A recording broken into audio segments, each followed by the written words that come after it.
Bago sumiklab ang gulo sa Senado, huling nakita ng media si Senador Ronald Bato de la Rosa pasakay ng elevator sa second floor kasama si Senador Robin Padilla.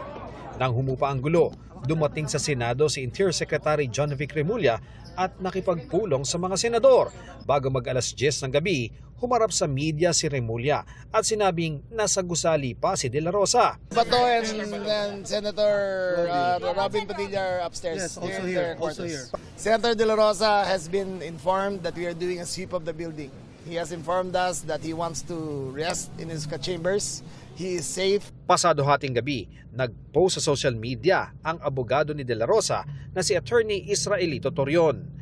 Mga litrato at video ito kasama si De La Rosa, Senate Surgeon at Arms Mau Aplasca at Senate Secretary Mark Leandro Mendoza. Tinitingnan nila ang mga lugar na pinangyarihan ng gulo. Hindi, nandyan siya hanggang ngayon. Pinakita ko nga sa inyo eh. Oo. Eto nga eh. O yan o, 12:13 a.m. O yan o.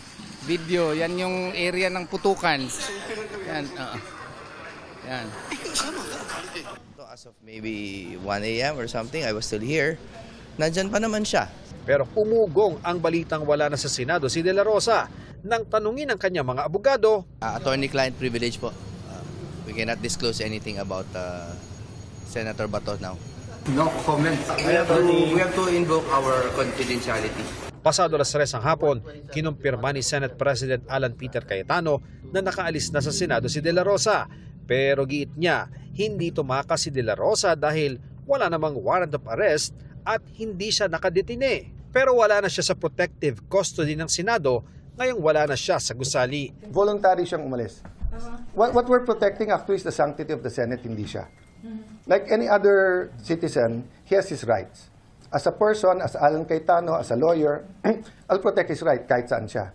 As Senate President, I'm protecting the integrity ng Senate. Na kung mag-aaresto ka dito, dapat legitimate, dapat coordinated. Batay sa resulta ng investigasyon sa mga pangyayari, ayon sa isang source, nakaalis ng Senado si De La Rosa bandang alas 2:30 ng madaling araw. Kasama niyang lumabas sa Senado si Senador Robin Padilla.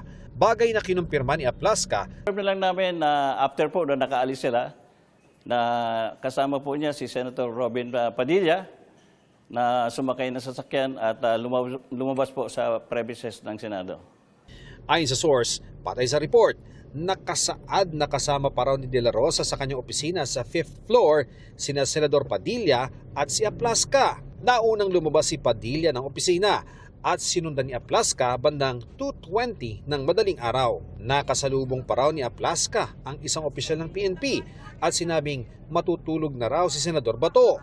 Nagpaalam daw si De La Rosa na pupunta lang sa comfort room pero nalaman ng security niya na sa fire exit ito nagpunta at pababa na sa basement.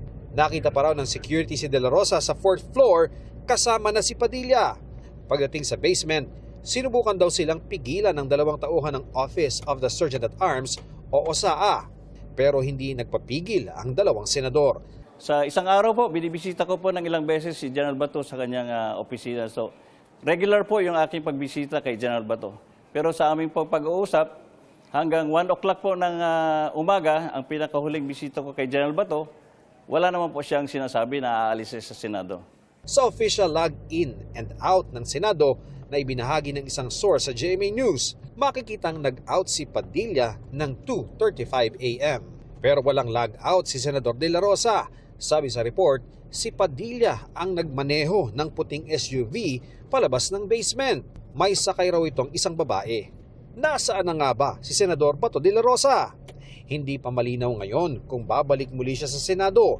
Nitong Lunes lang siya muling pumasok sa Senado matapos ang 6 na buwang pagtatago. Sa website ng ICC, nakalista si De La Rosa bilang defendant sa kasong Crimes Against Humanity na kinakaharap ni dating Pangulong Rodrigo Duterte.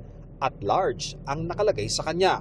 Kaugnay pa rin ito ng naging papel niya sa umano'y mga pagpatay sa kasagsagan ng war on drugs noong siya'y PNP chief. Nauna nang kinumpirma ng ICC na naglabas nga sila ng warrant of arrest laban kay Bato. Kinukwestiyon ng kanyang kampo ang legalidad nito.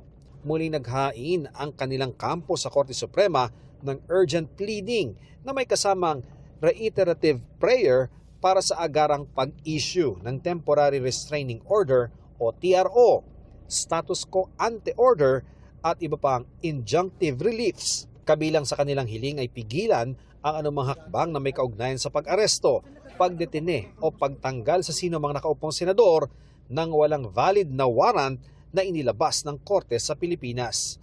Ayon kay NBI Director Melvin Matibag, Senado ang dapat maglantad kay De La Rosa sakaling kailanganin.